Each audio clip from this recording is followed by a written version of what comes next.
Hey, young man. Why, hey there, Santa Claus and Mrs. Santa Claus. Hey, Junior, send us the address. Oh, that's what I meant to do. Text you the address. I'll text you to your co-pastor. I'm gonna do it right now. Do it right now.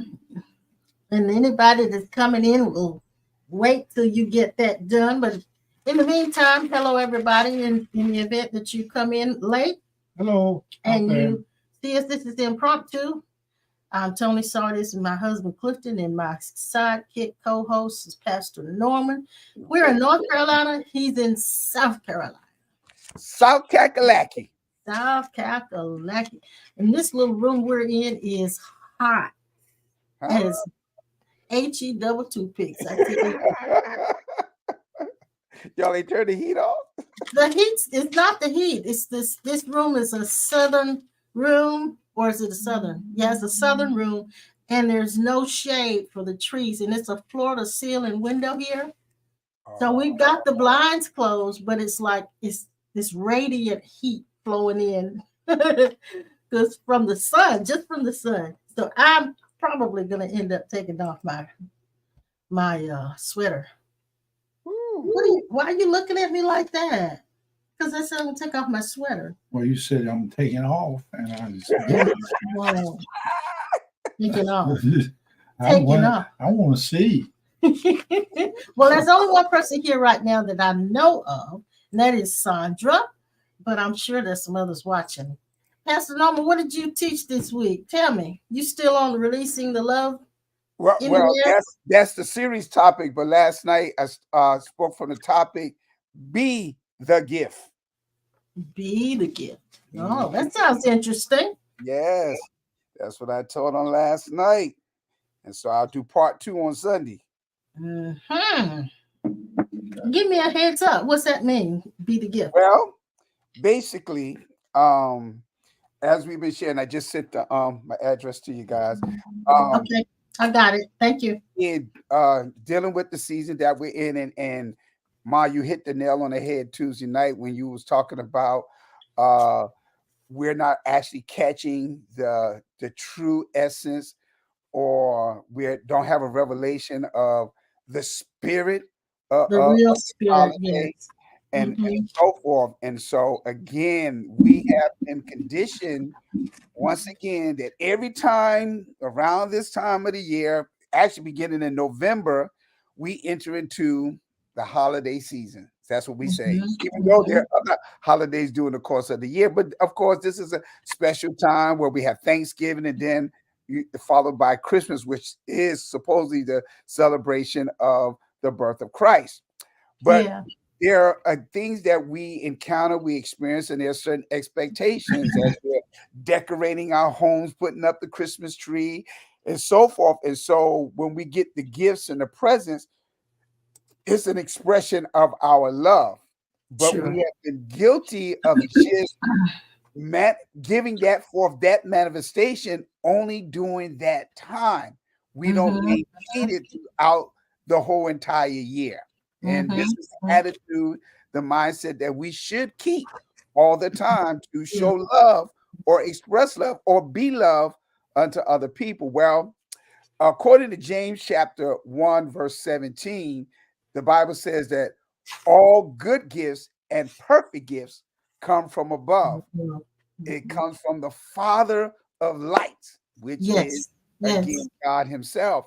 And Yes. so as I begin to think about the holiday season and us trying to encourage people after Christmas come and gone, there is a mindset that I pray that people are able to maintain or awaken to, that they will be very conscious of our being. God is love, therefore us representing Him and being, I would say, a copycat, but we understand oneness.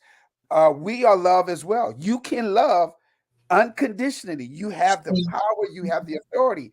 And so I wanted people to understand that they are more valuable than the gift that they went to purchase either in Dillard's or Belk's or if there is a Radio Shack, Radio Shack. All the gifts we go all out to buy all these gifts and presents, put it up under the tree. We wrap it up.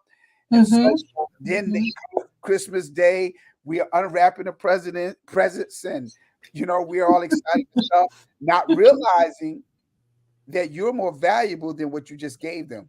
They're only going to have a feeling that's only going to last for a moment, a while. Yeah. When that newness wears out, when that has happened and is over and done with, we go back to what we was familiar with before.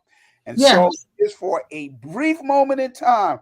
We're loving one another, we're hugging one another, we're fellowship with one another. And then when that time is gone, we're back at odds with one another. We're in arguments with one another, and so forth and so on. And so we have to understand that the most valuable gift that you can give someone is yourself. No greater love than this, and a man will lay down his life for his friend. Now, we always interpret that scripture as dying, because Jesus came and gave his life, or he died for us. But Romans chapter 12, verse 1 says, present our bodies a living sacrifice, which means in order for me to show the greatest love for you, I don't have to die. I just need to give myself to you. I need to be willing to be transparent, unwrap myself, and give you my heart. And so I'm encouraging people that during this season of time, let's learn how to exchange one another's hearts and not just be superficial in our love. Well, and I've said this, that's so good. I've shared this before with my mom, who had Alzheimer's in her latter years. She was my teacher, and Mom came to a point. She came through different phases of that, of course. There was a phase when she realized her memory was failing, and she was irritated by it. And then there was the phase where she did not even know that her memory was failing, and she was very angry because she didn't know what was happening. But then there was another phase that she entered into where she was simply clear of all the memories that were painful to her. I remember her last Mother's Day that her kids, all of us siblings got together, and we went to her house that particular Sunday on Mother's Day to take her all of the gifts that we had gotten her, flowers and whatever else we had gotten her. And when we got there, mind you, she's in this phase where there are no more painful memories. There's no real attachments or any kind of identification with holidays. Mother's Day was just another day. It didn't matter. She didn't know what Mother's Day was. So when we got there and we were giving her the gifts, and we were hugging and kissing her and giving her gifts, and we wanted her to open, she got very, very excited over the paper and the colors. That was the first thing she did. And then she tossed them on the bed and turned around and she said, "Oh, you're my gift." Wow. She taught me that the stuff isn't the gift. Exactly. The stuff isn't the gift. But it was at that point in her life where she was clear enough from painful memories, clear enough from identification with holidays, special days, where she didn't get upset. If we didn't bring her anything, she wouldn't have gotten upset, because there was no longer an identification and an attachment or a value placed on that day. Exactly. And so that again is what I'm talking about when I say about Christmas. This year is the first year I have not bought into the fantasy. Mm-hmm. Do I like the lights and stuff? Yeah, I love it. And I love the gifts, and I love the getting together with the family. And I love all of that. But I realize now that most of what we've done to celebrate Christmas has been simply the fantasy. She fired me. Why did I fire you? What happened to fire you now? Tell me. I can't play. You can't play Santa Claus? Why not? Go ahead and play it. You can't come down my chimney no more. No, she doesn't. You can play Santa Claus. Yeah, but I take a chance of coming down your chimney, getting stuck. Oh, okay. But anyway, I ain't gonna get no more chocolate chip cookies. I'll put some cookies out for you. Yeah, I bet so. She'll probably put some out there with Viagra in them. Now, mind you, this is coming from one who myself, Her, who said they were going to hell because they didn't believe in Santa Claus. Now, she went around the neighborhood telling I everybody bought that. into the fantasy tooth and nail, boy. Wow, really? Thinker, because our dad and mom, they played that. I mean, they played that thing. We never found our presents, ever. What? Some kids, they found their stuff before Christmas and knew what they were getting. We never found our stuff, ever. Well, I never found out stuff either. And look, and mom would put out the cookies and the milk. They would, I mean, they played it to the hilt. And so we did the same thing. if you didn't believe in Santa Claus, you were going to hell. I told somebody that. But so this is the first year that I didn't feel the pull, the absolute identification with the fantasy. But I'm very, very sober. I was reminded, and this isn't to bring a downer on anybody, to rain on anybody's parade, but there are so many people right now who are suffering. Exactly.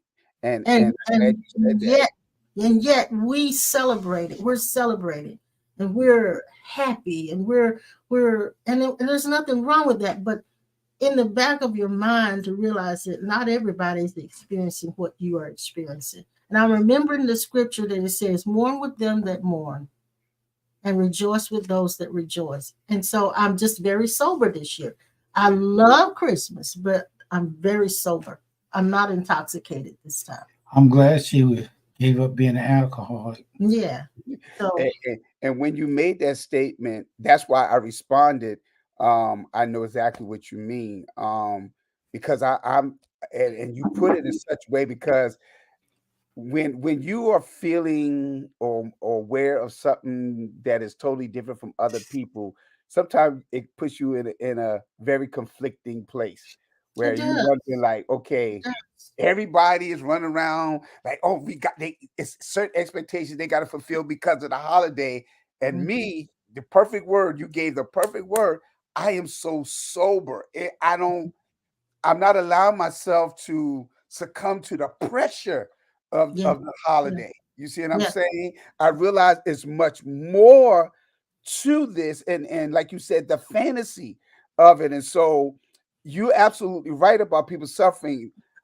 For the past 2 weeks, we have been getting numerous phone calls of people getting bad reports from the doctors, asking us to pray for them, life-threatening sicknesses.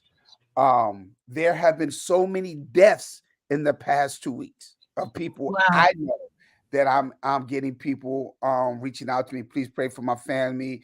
They had a family member that a transition and so forth. So you're absolutely right. For some people, it is not as a joyful time as we present to the fantasy of Christmas. Yeah, and I don't want to, like I said, I don't want to rain on anybody's parade. I'm not saying this to make anybody feel bad for being happy or celebrating.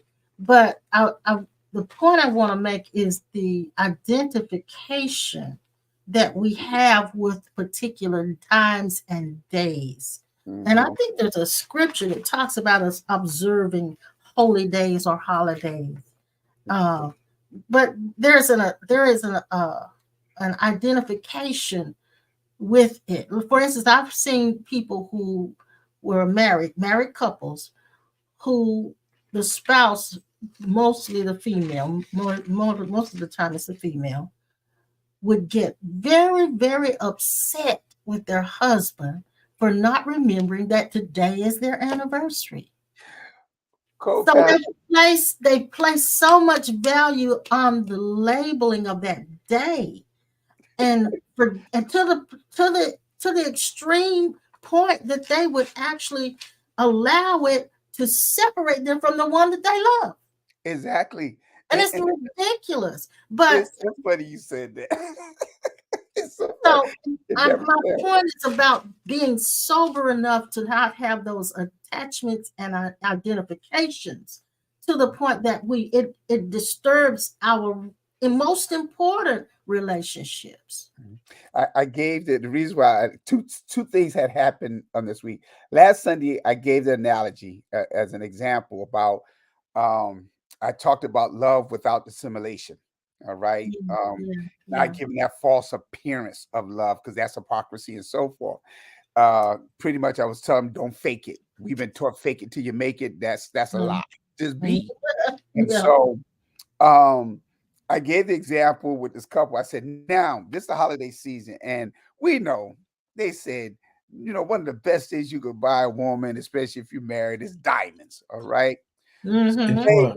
Say, say she is now putting the pressure on her husband for this holiday. She wants a 10-carat diamond ring. Of course, I went to the extreme. All right.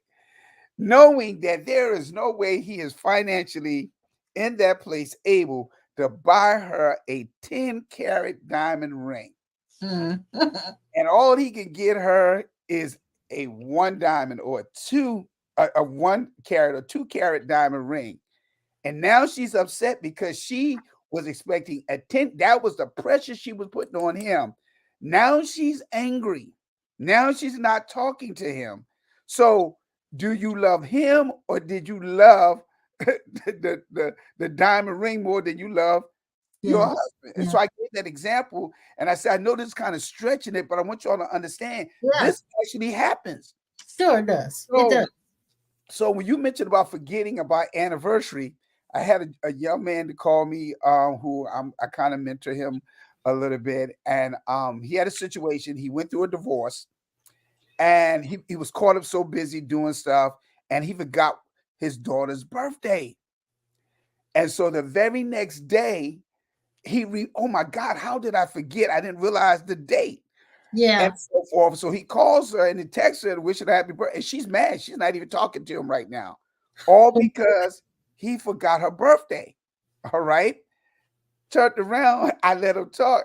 And I was chuckling a little bit. I said, well, I understand you forgot your daughter's birthday, but I said I had the same situation happen to me several years ago. I got Mhm. caught up so busy doing stuff with ministry and everything. And I did not realize that one day it was January the 7th. For some reason, this slipped my mind. I forgot my mom's birthday. And my mom was upset with me. And so, like I told him, I said, my heart was broke. She didn't even know how bad I felt. How in the world? Yeah. I didn't Yeah. realize it was the 7th. Yeah. So, of course, I felt bad for a while, saying to myself, what's wrong with me? How in the world I forget my mom's birthday? The woman that carried me for 9 months and brought me into the how did I forget? But I Mhm. got so caught up into what was going on, so Yeah. busy doing Yeah. that. I said, what you Yeah. don't understand, what the thing I had to come to understand is we're human. Sure. We eh, we Sure. we we're gonna miss some things. We ain't gonna dot every I and cross every T. So there should not be that judgment on us. Because again, we forget. I mean, you don't have to be old to forget something. We just forget things. Yeah. And so we're gonna allow us for that moment that we forget a birthday, anniversary, a special day, and now we're gonna allow that to separate us. Yeah, No. and it's unfortunate, but there will probably be continuing uh, disturbances with some people because they do look at days as special. And uh, I have an advantage in one way because when we were growing up, we didn't celebrate anybody's birthday. We you had a birthday, nobody remembered you had a birthday till you said, "Oh, it's my birthday today." Then you might get something. But I wanted to again point to the fact that we should honor people on those particular days. There's no problem with that. But my point is the identification and the attachments that we placed on those days. And this is the scripture that I was thinking in Galatians 4. And Paul was saying this. He says in the 6th verse, he says, because you are sons, God has sent forth the spirit of his son into your hearts, crying, Abba, Father. Wherefore thou art no more a servant, but a son. And if a son, then an heir of God through Christ. Howbeit, when you knew not God, you did service unto them which by nature are no gods. And we could say those holidays are pretty much that. Then he says, but now after you have known God, or rather are known of God, How do you turn again to the weak and beggarly elements whereunto you desire again to be in bondage? In the Exactly. 10th verse says, you observe days and months and times and years. And Paul says, I'm afraid of you, lest I have bestowed upon you labor in vain. In other words, he's saying you should have gotten past that. Exactly. You should have gotten past being upset because that day was forgotten, or attaching yourself to that day to the point that it actually makes your mood change. Mm-hmm. So the Christmas holiday shouldn't make our mood change. It should be our mood all year. All the time. Yes. Yeah. Yes. Because like I shared last night, and again, because I kept reiterating that as well. We're not saying that there's something wrong with all the Mhm. activities of the year and buying of the gifts and press. That's not what we're saying. We're trying to really help people awaken to the true spirit. Not the, Yes. like you said, not the fantasy, but the true spirit Yes. And that that we can true carry all spirit, the time. yeah, and that true spirit is really to ease the pain and bring joy. That's it. Exactly. That's it. Now, I like what Linda says. There is a freedom in letting go of the social conditioning of Of Christmas. Christmas. Yes. Yes. And Yes. the social conditioning of birthdays and the social conditionings of anniversaries. It's freeing to let that go. Mhm. Not so much that you will never celebrate it again, but not to the point where you would feel something is wrong if person forget it. Or Mhm. if you forget it. We forgot our own anniversary last year, didn't we? Huh? Yeah. Both of us. And see, that's why you two blessed me so much, and I shared that on the last broadcast. Again, why y'all will forever, I will forever be connected to you guys. All Oh, right, thank you. and, Thank you, and it's darling. because of the thing that I love about you guys is that y'all are so real and so transparent. And so I remember last year when y'all shared that about y'all didn't realize it was your wedding anniversary, and y'all went Mm. on with life as usual, like. And we forget each other's birthdays, don't we? You see what I'm saying? Big deal.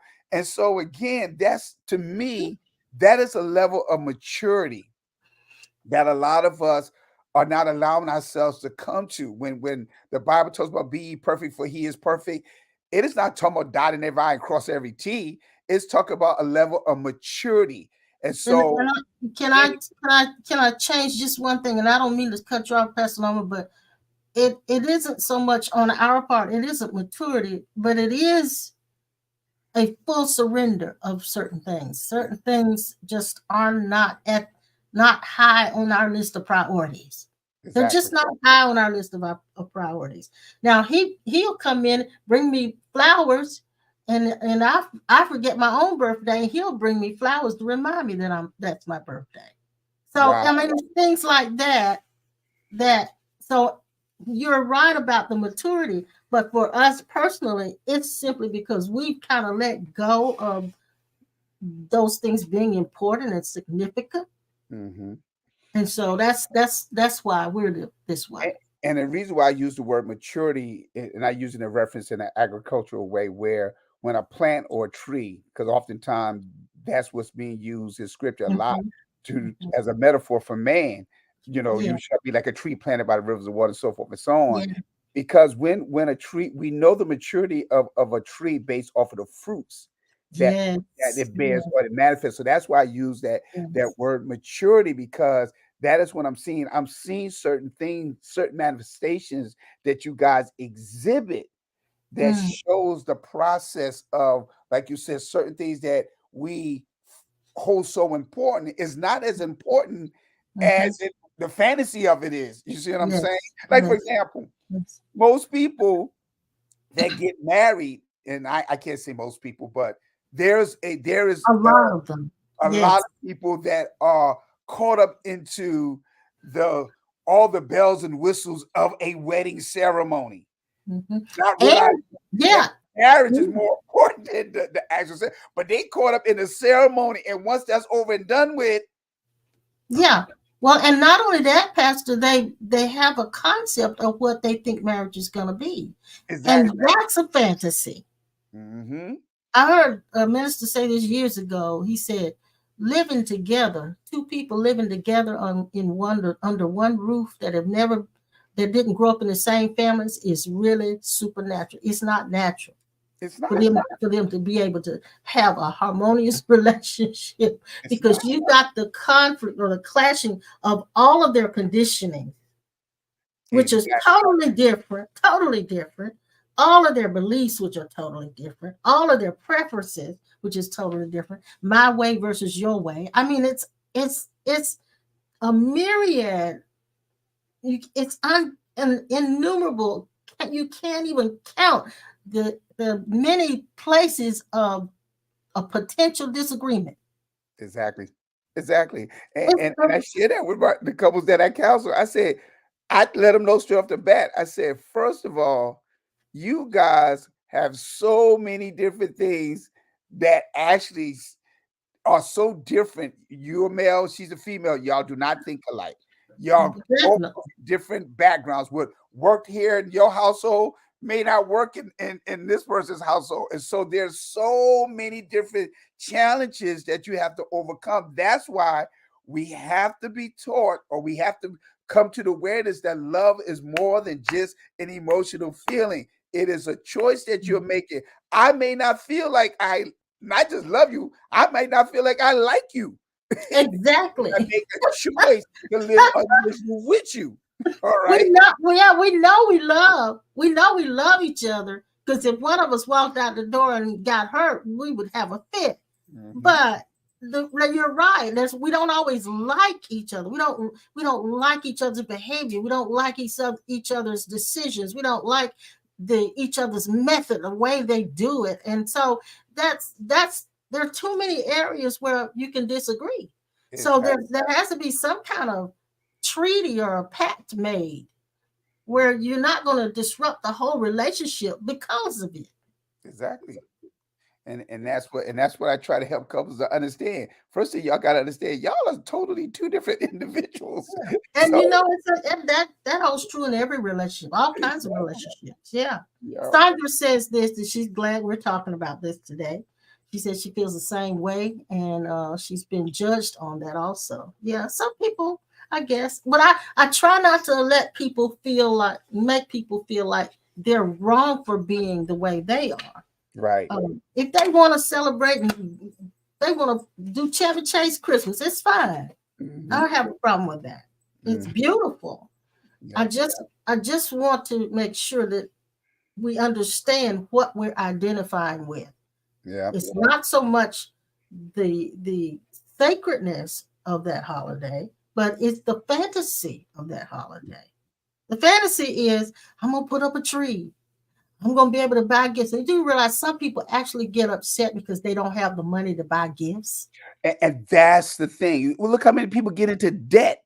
They You go see what I'm into debt saying? every They get year. into unnecessary debt because you're trying to prove your love because of their expectations of you during this season and not. And so last I read, the blessings of the Lord comes without sorrow. You see what I'm saying? So if I'm Yeah, too yeah. blessed, I should not be dealing with the aggravation of frustration come January. How am I going to make all of these payments for So my credit? if I don't have the money, what other way can I show my love to Exactly. my family? You can, hey, if they got little kids, you can write on a piece of paper. I give you one day, I'll babysit your kids. Mhm. And see, Uh, that's why I made the I mean, statement. you can find ways Yeah, to show your love without dollar bills. But again, this isn't really about that either. I mean, because we're actually talking about what we are identifying ourselves with and trying to create fantasies. mhm, That's what we've looked at Hallmark and we've looked at all of these Christmas stories, and we want ours to be like that. mhm. And and that's why I wanted everyone to understand what I was really saying last night about be the gift. All right, because a gift is Yeah, something that is be the gift. voluntary given without a Yeah. price. The All most right, valuable gift that you and can so give. you You can said this is your quote. The most right, valuable gift right, that you can give is yourself. exactly. And so there was something that we always say every time this year. Jesus is the reason for the season. right? We've heard that so many times. And I heard the Spirit of the Lord share with me on yesterday. Why am I just the reason for the season? Shouldn't you be the reason for the season as well? And I'm like, wow. Now you do know this, and I'm pretty sure you know more about this than I do because you do your study and you do your research. But Christmas was at one point a floating holiday. Mm-hmm.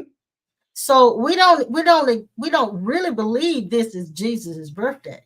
Exactly.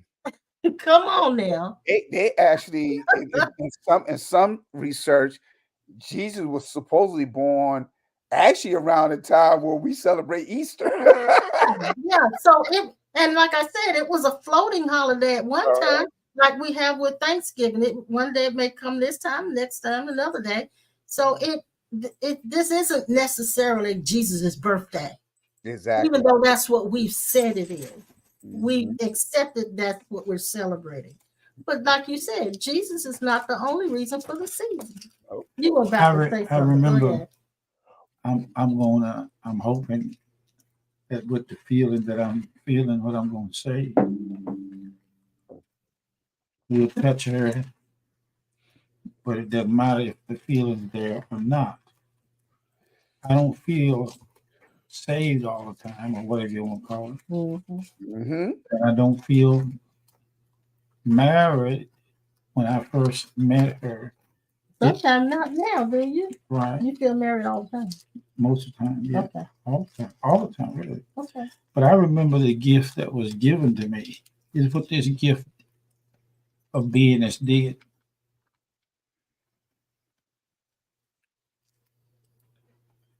She and I went to, I think when we went down to the courthouse before we got married, and I believe we did a license. To get licensed. Mm-hmm. During that time, you had to get licensed. Mm-hmm. And we went to the judge, the courthouse to get the paperwork. Then the next thing I remember as a gift that was beingness, I remember the store that we went to. And I remember her sticking her hand out.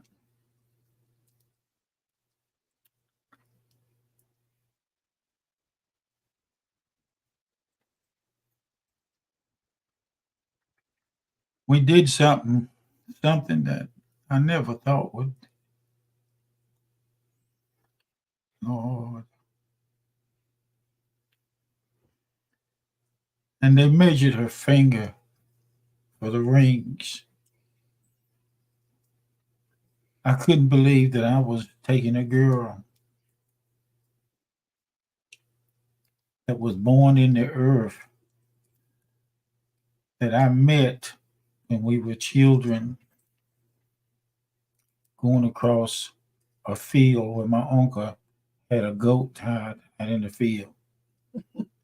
Mm-hmm. I met her and her brother coming past me one time, and I never forgot it until the memory struck me when I met her and we talked. And when I mentioned about the goat, she said, "Yeah, your goat used to chase us all the time." Mm-hmm. I went to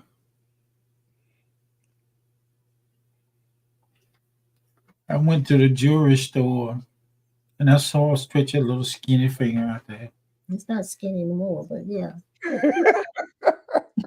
I was 148 pounds and she was 98. No, I was 90, about 90 90 pounds. pounds.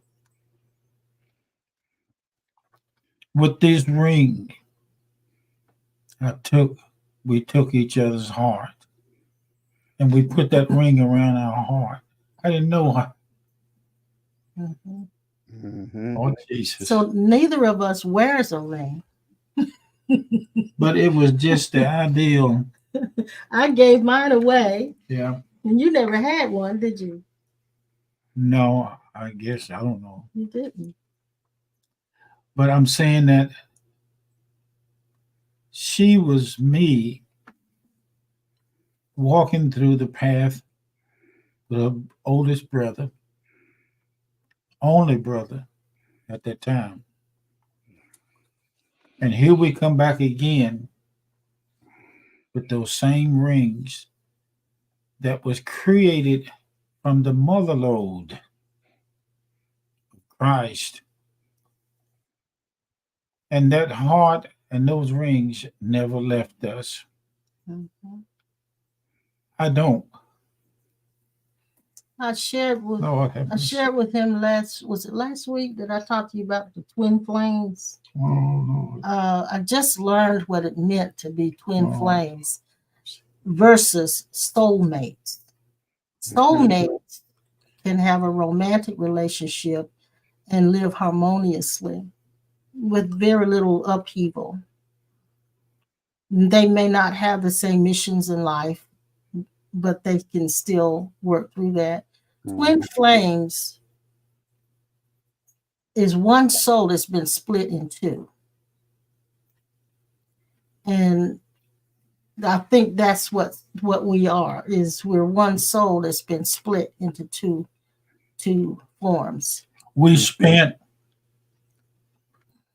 2 years at least seeing each other every day Well, for 2 years. even more than that, baby. Even more than that. From the time we started dating up until That's 2 years. when I took my dad to California for 2 weeks. We've been married then. Dad was in his 70s Yeah. at that time. That's right. We were together every day. And it was hard for me to let her. And we got in a big fuss about her going to the beach. I didn't want to go. Yeah. And I went to the beach for And 3 what was days so- without him, and it was, oh man. What was so sad is that she chose to go somewhere at that time without me being with her. I thought I was going to have to cuss her out So and slap her daddy and her mama. what he's saying is we've been together so long, and now what I was about to say about the twin flames is that okay, it's one soul that's split in two, not two souls that came together, but one soul split in two. Our mission has to be together. We have to have the same mission. One of us cannot fulfill it by ourselves. I don't see how she could have done that. But and then this is the other thing. It doesn't have to be a harmonious relationship. In fact, when it's twin flames, two souls, one soul is split in two, they have conflicts for the purpose of exposing what hasn't been dealt inside of us. Yep. So right now we've been having quite a few conflicts, haven't we? Yeah, we still have. That's what the Orientals use, the theory of yin and yang.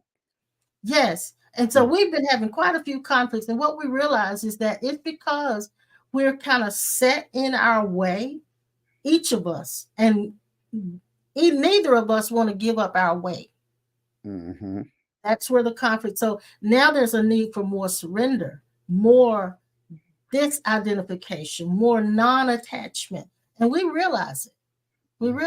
So yeah, we have the conflict, quickly get back to where we need to go without even having, sometimes I have to even apologize. Sometimes we do, sometimes we don't. It's just what we're going, it's the phase we're going through. So twin flames must bump heads in order for them to evolve, continually evolve. That's good. So we're not trying to have harmony every day. It would be great, but that's not what we're doing. And we realize that love can sustain disagreements. And we don't be outdoors after dark. That's true. That's true. That's good. Linda says, love is not waiting for someone else to make you happy. Exactly. Exactly. It won't happen. Exactly. It won't happen. So I used to tell everybody in church, I said, y'all, I got to make an announcement and make a write out confession to everybody and ask you to forgive me because this lady sitting beside me, she's been sleeping with the pastor. I forgive her for sleeping with this man this man. Yeah, this man that's standing in front of you. And I say, well, I got papers on him. I always say that I got papers on him. And So now, Dad, this when you just did that, and that's funny to me. So now, how Okay. I'm gonna ask you a question because I'm going somewhere with this, so I have to ask this question I first. know, I know. How do we make a person laugh? How?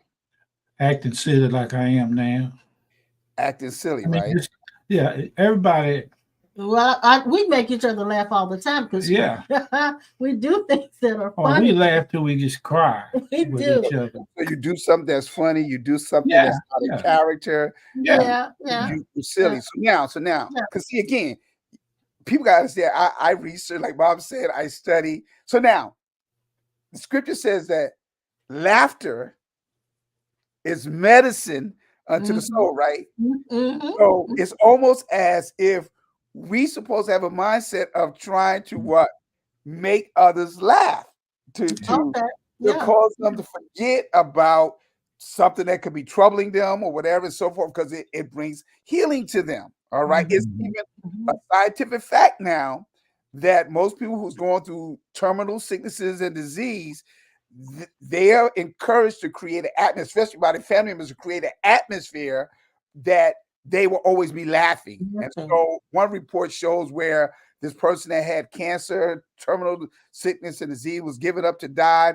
They kept playing all of the Three Stooges movies and stuff. And so they would just laugh, and they were able to overcome sickness. All right. Yeah. The reason why I said that is because of this, and it goes back to religious conditioning. Dad just mentioned about how he stood in front, and I remember when he used to do that.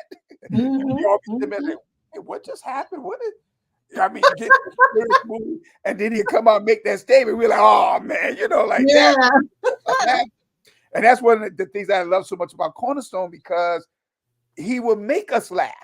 All right. That is something that I'm doing with my people now, showing them that we got to get up here and be so serious and preaching at you. And I get them involved, interacting, laughing, cutting up, so forth and so on, until I've been getting good responses from that here recently.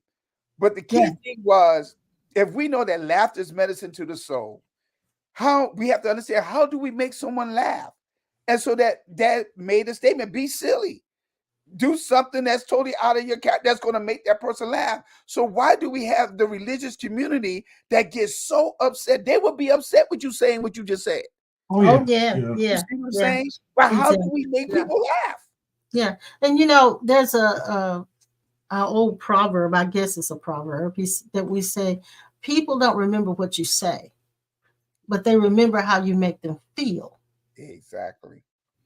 And so living from the realm of feelings, if you not so much make somebody happy, but if you're always thinking about what I choose to do or not do is going to make that person feel, then it kind of gives you a boundary or some kind of structure to show you, to let you know when you're going beyond the line of love or crossing the line of love, where you're actually being more self-centered. How is this going to make that person feel when I do this or when I don't do this?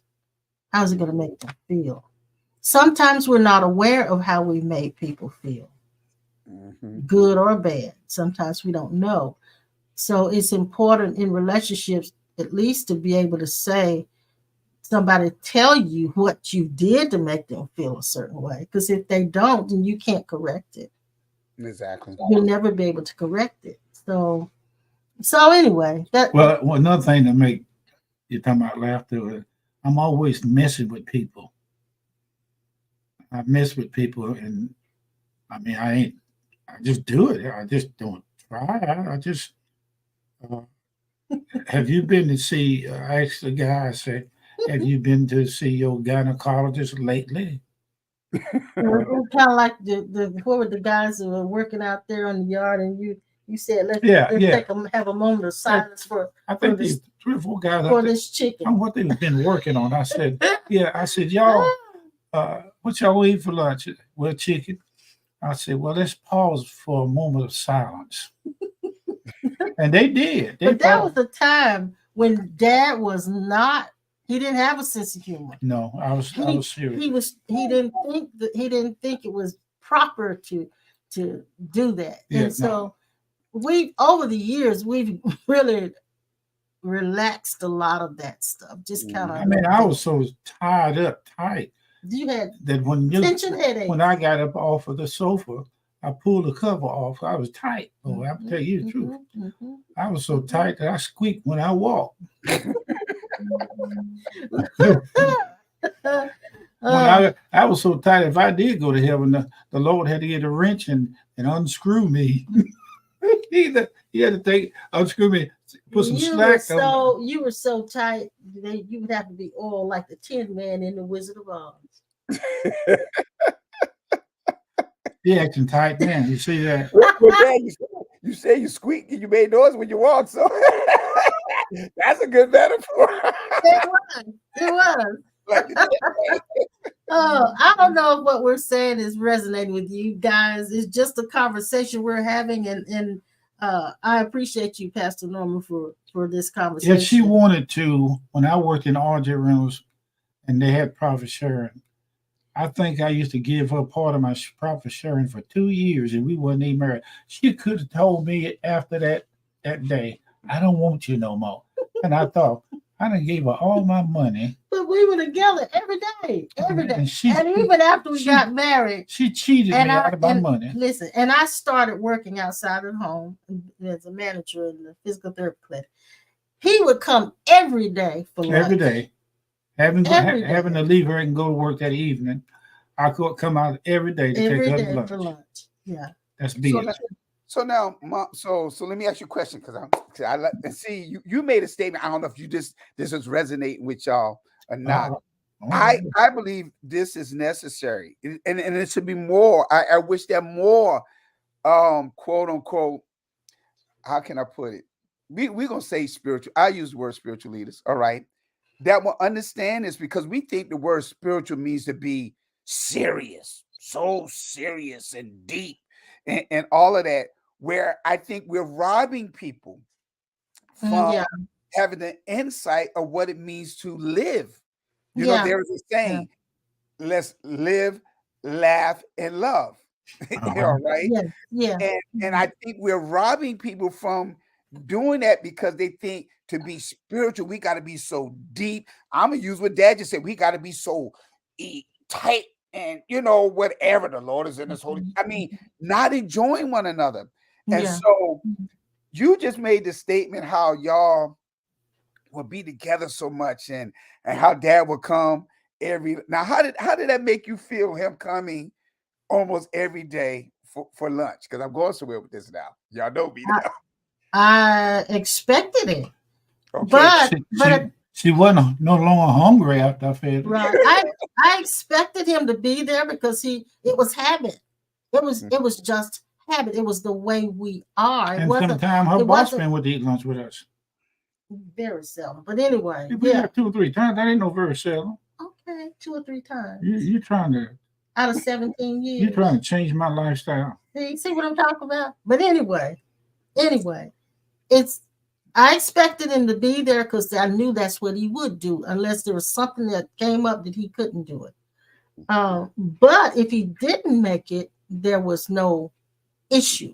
Right. Exactly. It was just the way it was just our dynamic. Mm-hmm. It wasn't so much he was trying to be loving. No, it wasn't that. It's just our dynamic.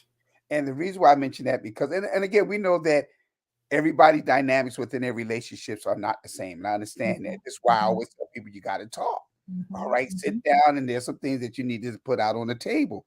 Because the reason why I mention that, because there will be, and that's why I asked you, Mom, the question, there will be women that would consider Dad, a man like him, that would do that quite often, as being clingy.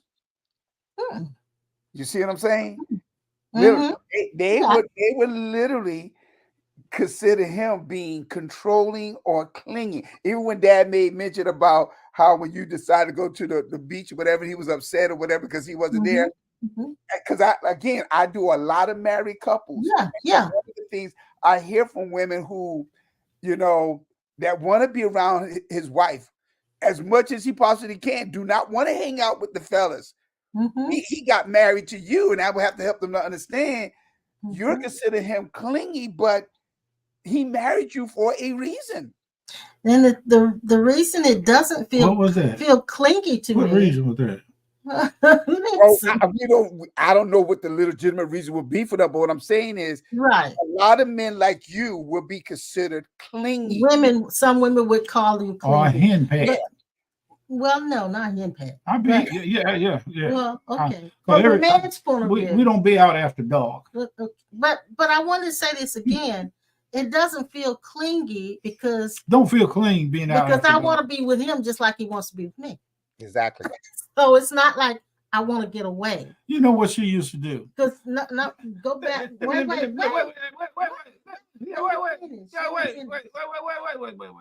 ahead. That incident with when we go into the beach with my family, he could have gone, but he chose not to. So this I want to say.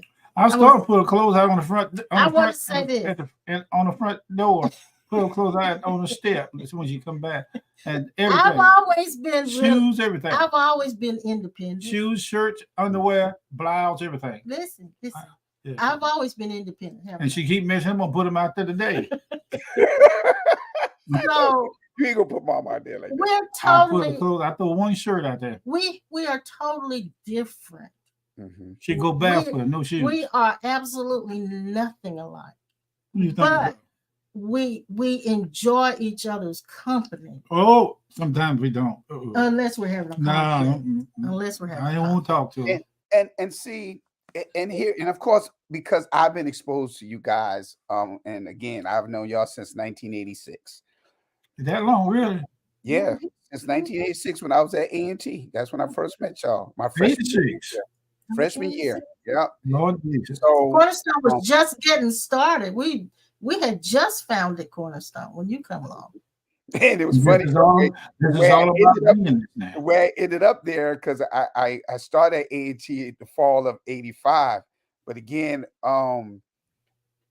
there were students that would follow me based off the type of ministry that I had and how the Lord would reveal things to me, and I was able to tell them this and that, and things would happen. And so they just started following me. Then one young lady asked me, she said, "Hey, I want you to come with us one night and go visit this church up there called Cornerstone on McConnell Road one Wednesday night."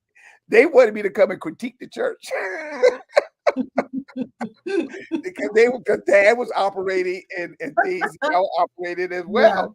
Yeah. And when I came that first night, I was locked in from that day. For a matter of fact, Dad called me out and walked up to me and began to share some things with me concerning my journey and everything like that. So I was locked in ever since then, and I ended up joining in 86. But that's how I met y'all. But the thing that the reason why y'all are such a jewel, and I'm not just saying this because I know y'all, I really actually, I've said this to you guys so much, based off of y'all journey and y'all wisdom, y'all insight on certain things.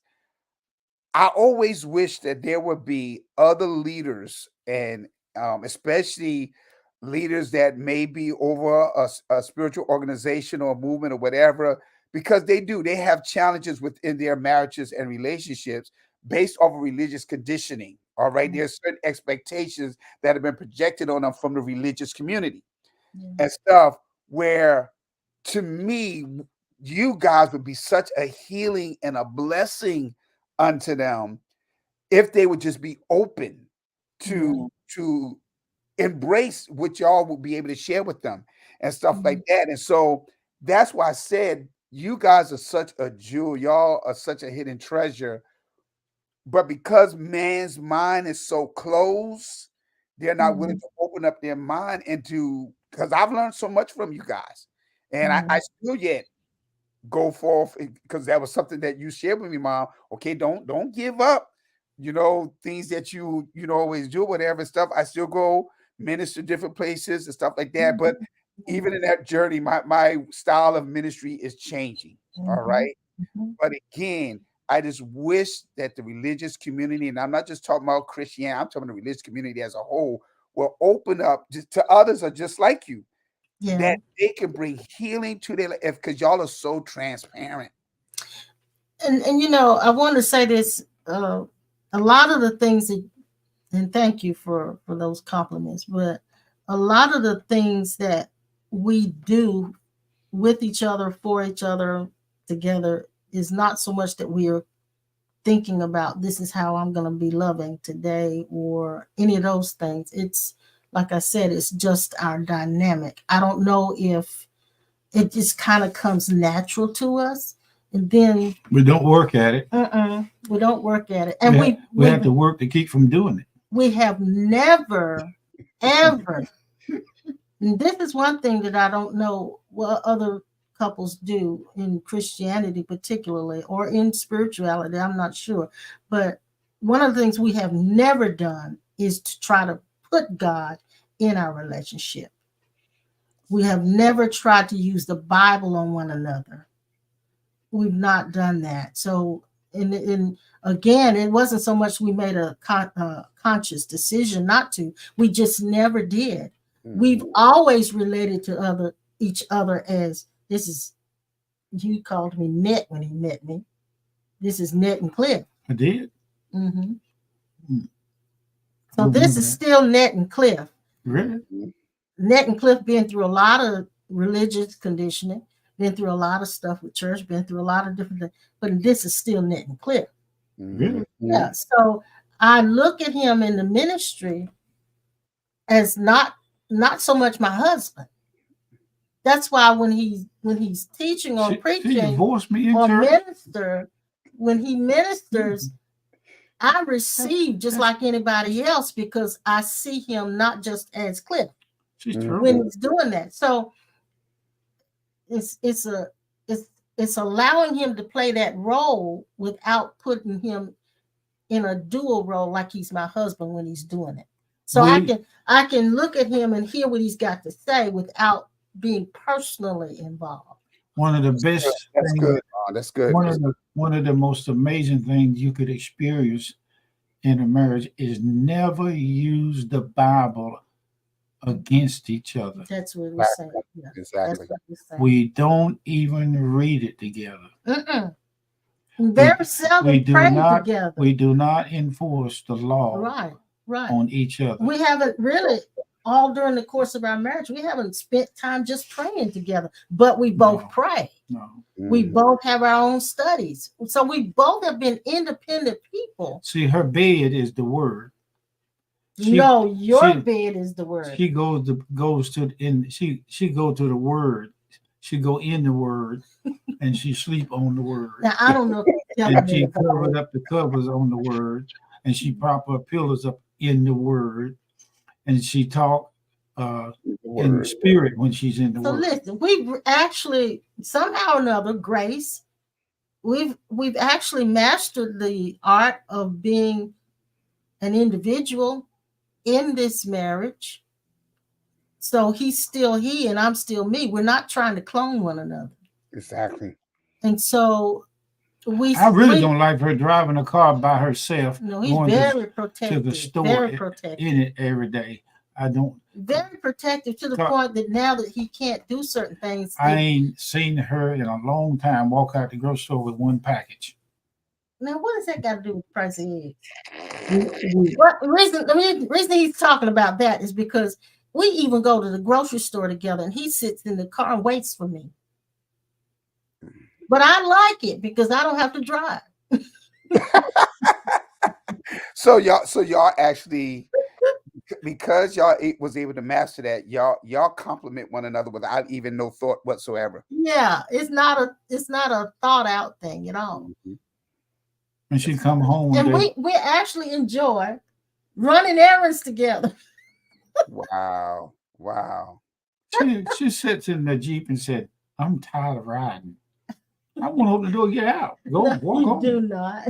Go into the car. Walk home. I'll follow behind you. See if you make it. You did not say that. I mean, that's where I moved. You felt it. You Yeah, felt it, but yeah. you didn't say it. Anybody go? I got to go get me a can of beans. She come out there with beans and 2, 3, 4 bags and stuff. I Oh, said, that's a norm for you. That's normal. Yeah, that's normal. Look, and look, I can go to nobody the store, wants to hear all that about us. but we're talking about beingness, and we are each other's essence. True. The essence. And again, it's grace, but it's like, I think because we're twin flames. Excuse me for a minute, everybody. The doorbell rung, and I got. Probably Dan, the lady who's been working in the yard. Because we're twin flames, we tend to not necessarily want the same things, but we've been able to keep our spiritual scales balanced. Balance. That's good. Yeah, so it's not me getting ahead of him or him getting ahead of me. It's like there's this intuitive knowing that this is where we both are. So we actually have conversations all day about the information and inspiration that we're getting, and it usually is matching. It's matching. I don't know if that's because of the twin flame thing. I'm not sure, but it is just our dynamic. So it's not a thought out plan at all. I like what Keely said. She said, I enjoy doing the same thing with Mark. Now, Keely and Mark kind of have that same kind of relationship. And I think they may be twin flames. Nah, I don't think I know. Do I know Keely? You've seen them on our Tuesday night session as guests. Okay. Yes. Because the face looked familiar, but I couldn't remember. Yeah. Because Mark was the one who had the near-death-like experience with all of the health challenges that he came on and they were talking about. I remember so, now. Yeah. Yes. So twin flame, again, Keely, in case you didn't hear me, was when it's not when two souls come together and they're soul mates. That's totally different. But twin flame means you are one soul that has been split into two forms. And no matter what incarnation if we reincarnate, we would have to find one another. We would find one another. So I'm glad that you said that, because I was going to ask that question earlier, but I was like, do we even actually do that? Because we oftentimes, when you'll go to these relationship conferences and stuff like that, they always talk about looking for your soulmate. And so in this case, you shouldn't really be looking for your soulmate. You should be looking for your other. If there is a twin flame, if you are indeed a twin flame, you wouldn't even have to look. They would just be there. They would be around. It's like a magnetic attraction you would get with that person, because it's like you're not complete unless you're right with them. And there was an old movie, I can't remember the name of that movie, but about, I think it was Keanu Reeves that was in it. I can't remember, where they were twin flames. He and this girl were twin flames, and they reincarnated and they had to find one another. They found one another, but it was through a series of events they came back together. And I can't remember the name of that movie. It's a very old movie. I think of the name of the movie, and I saw that movie. Oh Lord, I can't think of the name of the movie either. Yeah. So now I'm gonna go. But Keely says her husband Mark calls it split apart. Yeah. And it is kind of like that. It's like I'm complete as a person, and I don't feel incomplete if he's not around. But it's like when we're together, we're still one person. We're just one person. So let me ask you about this phenomenon, which we've heard quite often. When there have been a married couple, they've been together for so long, and when one passes away, it is not a week or 2 weeks later, the other one transitions as well. That's probably a good example of a twin flame. Yes. So that would be good. Wow, Mom. Wow. Yeah. Yeah. Wow. Which actually to me, it just reinforces what scripture says about two becoming one. Mm-hmm. Mm-hmm. To me, and so it makes sense. It makes all the sense in the world. Of course, I study, in when I was into the martial arts about the theory of yin and yang, and it's so it's a similarity there because one is supposed to be more light, the other one's supposed to be darkness, but in actuality, they need one another Mm-hmm. both to play their role so that the other one can Yeah. once again discover certain things about Yeah. themselves. Yeah. And so I'm not saying that everybody can become twin flames. I think it's something that's already, it just is. There's such a thing as one soul being split. And so I don't think it's something somebody can obtain. It's just the way it is. I need to tell everybody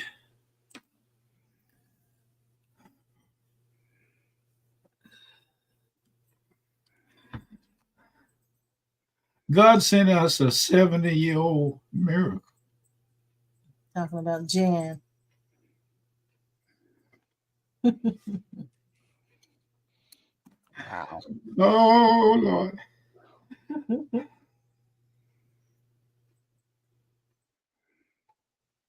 Oh, God. We got a bunch of leaves in the back of our house. And she is neurologically, she's sick. Neurologically. Yeah. Mm-hmm. And she can't half stand up Without shaking. without shaking. Mm-hmm. Loud noises causes her to shake. And Mm-hmm. she came by and decided that she wanted to clean out all the leaves in our yard. And brush. She cleaned the brush out first. She can hardly walk. I think sometimes she's going to fall down out there.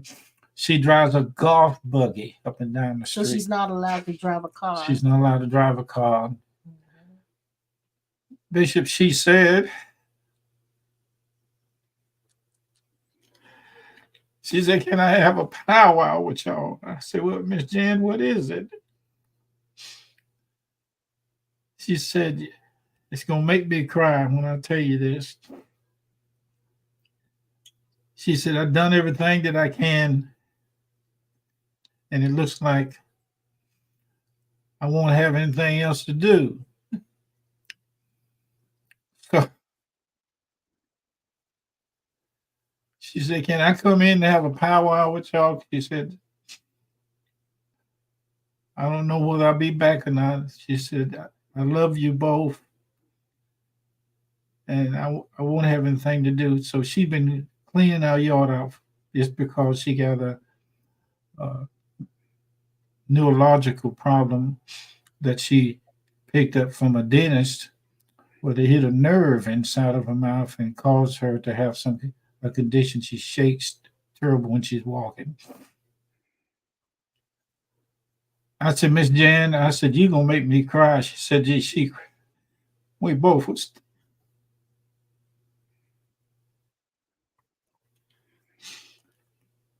I said, Miss Jan, there's more leaves in the back. So you don't have to quit. You can start your project to blow them leaves to the front. And she's standing there, water running down her eyes. Wow. She said, I won't have nothing else to do. She said, I want to come back. Wow. So I gave her the project. These leaves are thick. 4 or 5 feet thick in some It's in places. the wooded area behind the house. Our lot. She said, I want to keep coming this back. I said, Miss Jan, I said, you can come in. She said, can we have a powwow? She wants to talk about trying to keep something to do for us. She said, I love both of you so much. I don't know what I'm going to do. I don't have anything else to do. Goodness. Wow. I gave her something to do. I said, I can That's give who you. was at the door. That's who it was at the door. She left, both of us hugging each other, crying. Oh my goodness. Wow. Well, well, Mm. what is this? Mm, mm, mm, mm, Mm. mm. Ah, Lord have mercy. I never, I've never seen anybody. I never know that I was gonna run into an angel. She don't know who she is. I do. She don't know. She's 70 some years old and she's not able. She's really not psychologically able. Or physically able. Huh? Physically able. Yeah, physically able. But she said if she didn't have anything to do, it bugs her. She don't sleep good at night. She takes medication, but it don't work. So she's taking us on as a project. So Wow. to keep something for her to do, Mm-hmm. in other words, I look at it like this: I'm going to have to keep something for Jesus to do Exactly. because He does not want to stop helping us. Did you catch my drift, everybody? He is having a problem in her not being able to have something to do for us with no charge. And she thanks us. She thanks us for she come by here and deliberately asked us to let her blow these leaves. Mm-hmm. Now she's the mother and grandmother of her family up the street from us, but she stopped here and decided to make us a project that she'll never finish with that little thing that she blowing leaves with. I can pass the gas and blow more air than that thing could. Oh Lordy, Lordy, Lordy, Lordy. We've been But on here out, but hour that hour and 15 I minutes tell you, today. that confirms I what have I shared I have yesterday. seen the glory of God at the door. Yeah. Yep. If, She if is oh, she's the gift. She's being the gift. It is the gift. Not a gift, It's the be gift. the gift. Yeah, it isn't the gift. The gift isn't what she's doing for us. She is the but Miss gift. Jan, she said, "Can we have a powwow?" She said, "You're probably online." I said, "Yeah." I said, "Come in." She said, "No, because you might be busy." But I said, "Miss Jan, I'll sit down and talk to you." And that's when she said, "I'm about to cry." I said, "What is it, Miss Jan?" I said, "I'll talk to you." She said, "I'm about to cry." And she did. I had to tell you what she said the other day. She was blowing leaves, and like you said, that the thing she's using, the blower she's using, is not it doesn't really blow. This is hard. like a toy. But she was blowing leaves, and the wind was blowing harder than her blower. So she came to the door. She said, "I got to go." I said, "Okay." She said, "I'm getting pissy." Because the leaves, what? I'm getting pissy because the leaves keep blowing back to where I'm She says blowing she's them. getting pissy. That means pissed off. Yeah, that's what she said. Oh, okay. Yeah, because the I leaves were thought she blowing getting ready right to. back on her. I thought she getting ready to wet in the britches, but that's it. No, That's she it. just meant the leaves were blowing right back to where she was blowing. So she She had to don't. quit. She don't want to stop. She doesn't. She does not want to stop. So I said, Miss Jan, take the leaves that are on the back side, the heavy one, and blow them toward the front. That will give you something to do. I gave her that because it sounded to me like the Lord Christ did not want to stop helping us. Yeah. Is that the case in all of us that God Himself, if He does not find a reason to be more of a reflection of us being His true self by helping us, Mm-hmm. it disturbs Him in His heart because that is what He's saying we should be designed for, and we have been designed for in every one of us. That's Exactly. amazing. That's Yes, amazing. that's good. I just saw him talk to me because he didn't have any more to do. I could find more to do if she didn't do nothing but blow one. She blow one leaf all day. That's her again. This baby girl barking. Yeah, But I shared y'all's story with my congregation on Sunday. Okay. Um, Hold it's, on. it's a supernatural thing that's occurring with you guys. it is, and Lord, we've been on here a long time, but I hope this helped you guys just to hear our little conversation about our personal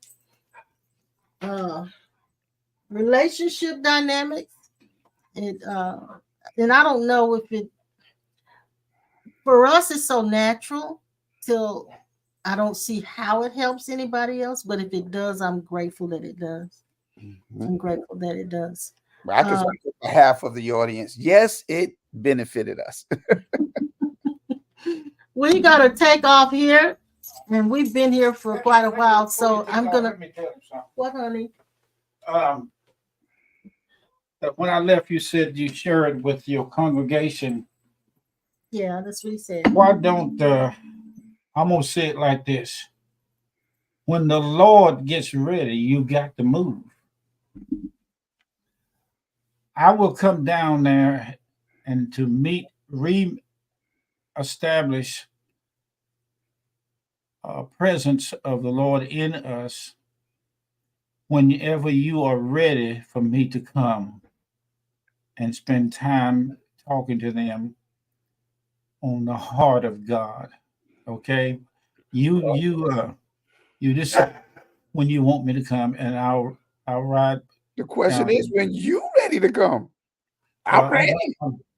He's doing much better. You feel better? I mean, about all ready. you got to do is let me know. And How many more days they got for I go to the doctor next week? You got until the last week of this month.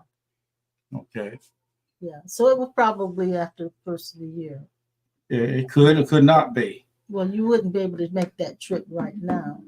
I got to go to the doctor first. Okay. Yeah. okay. And I think your doctor's appointment is the last week of this And month. the 20th, I got an appointment, but that's all right. Mm-hmm. So I'm ready to come back and see them again and talk with you. Okay. All right. and have a sit down powwow. Yeah, I'd like to sit down and just talk with them. It's called heart to heart conversation talking. Mhm. Now I'm gonna leave on this note. We're gonna leave on this note. Thank you guys for hanging in there with us all this time and for listening. Thank you, Pastor Norman, once again. This is from Meister Eckhart, who is a mystic that lived years and years and years ago, centuries ago, just about.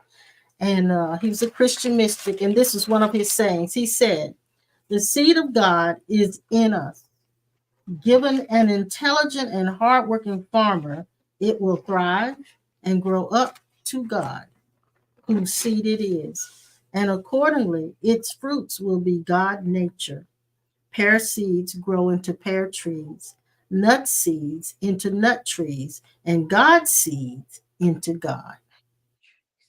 Isn't that good? Mm-hmm. I remember I mentioned about how scripture used plants and trees as a metaphor for man. Yeah. Thank you guys once again. We love you too, Keely. Thank you so much for you guys for tuning in. Linda says her word is the bed. Uh-oh. There you go. The word too. Oh, yeah. Thank you guys once again. We're going to take off here and we'll see you next time. Bye-bye. Okay. Bye-bye. Have a great day. Happy holidays.